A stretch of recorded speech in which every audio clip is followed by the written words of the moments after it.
प्रभु श्री राम माता सीता का विवाह।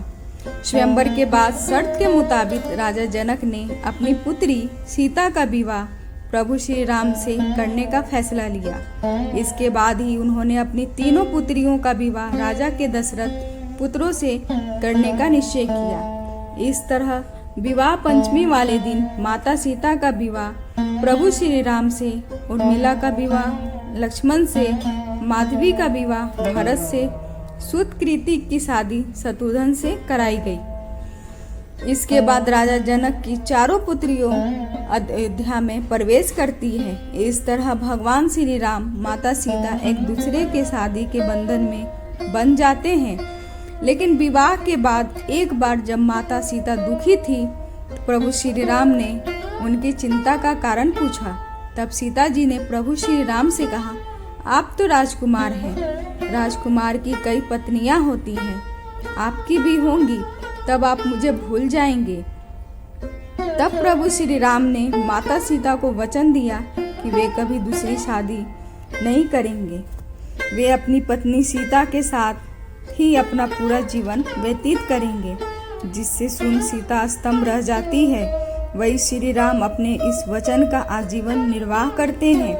इस तरह महाकाव्य के बालकांड में भगवान श्री राम और देवी सीता मर्यादा का एक नया इतिहास रचते हैं और अपने जीवन से अयोध्या कांड महर्षि वाल्मीकि द्वारा रचित महाकाव्य रामायण का अयोध्या कांड दूसरा भाग है, जिसमें अयोध्या के राजा दशरथ को प्रभु श्री राम को राजगद्दी पर बिठाने का विचार, प्रभु श्री राम के राजाभिषेक की तैयारी, प्रभु श्री राम को युवराज बनाए जाने पर दासी मंथरा का कैकेयी को भड़काना, कैकेयी का कोप भवन में प्रवेश, राजा दशरथ से कैकेयी का वरदान मांगना, राजा दशरथ की चिंता, भरत को राज्याभिषेक, राम को 14 साल का वनवास, राजा दशरथ को अपनी पत्नी सुमित्रा के पास विलाप करते हुए प्राण त्याग का वर्णन किया गया है।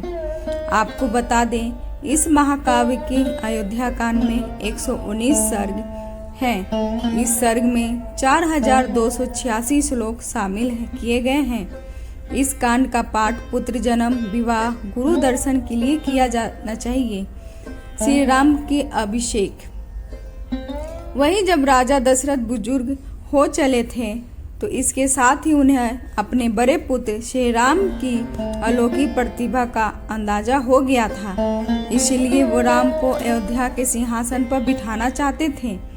वही दूसरी तरफ अयोध्या नगरी की पूरी प्रजा भी भगवान श्री राम द्वारा किए गए कामों से बेहद प्रसन्न थी, क्योंकि श्री राम बेहद परोपकारी उदार हृदय के थे। प्रजा चाहती थी कि प्रभु श्री राम अयोध्या नगरी के राज सिंहासन पे बैठे। इसके लिए राजा दशरथ ने अपने सभी मंत्रियों को भी राम के राजाभिषेक की तैयारी के आदेश दे दिए थे। जिसके बाद राम के राजाभिषेक की तैयारी जोरों से हो रही थी। दासी मंथरा द्वारा माता कैकेयी को भड़काना। वही जब राजा दशरथ ने राम को अयोध्या का उत्तराधिकारी बनाने का फैसला लिया तो पहले रानी कैकेयी इस बात से खुश थी, लेकिन कैकेयी की दासी मंथरा को यह बिल्कुल पसंद नहीं आया। उसने रानी कैकेयी को इस बात पर खुश देखकर नाराजगी जताई। फिर रानी कैकेयी को भड़काना शुरू कर दिया।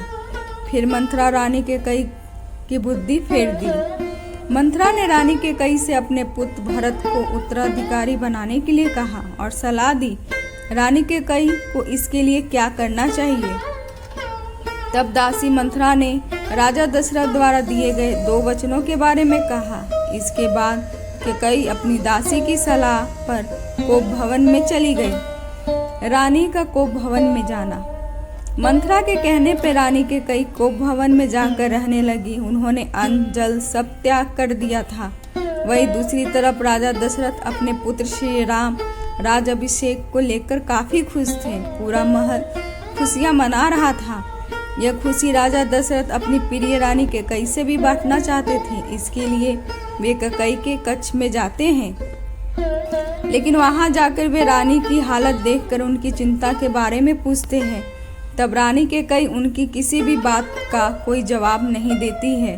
तब राजा दशरथ ने उन्हें अपने पुत्र श्री राम के राज्याभिषेक करने का फैसले के बारे में बताते हैं। जिसके बाद रानी कैकेयी मंथरा के बहकावे में आकर राजा दशरथ से 2 वचनों की मांग करती है, जो कि राजा दशरथ ने कई साल पहले उनकी जान बचाने के लिए कैकेयी ने मांगने के लिए कहा था। रानी कैकेयी राजा दशरथ से अपने पहले वचन के रूप में राम को 14 वर्ष का वनवास, दूसरे वचन के रूप में अपने पुत्र भरत को अयोध्या के राज सिंहासन पर बैठाने को कहती है। कैकेयी के इन 2 वचनों को सुन राजा दशरथ चौंक गए। फिर कैकेयी को समझाते हुए इन दोनों वचनों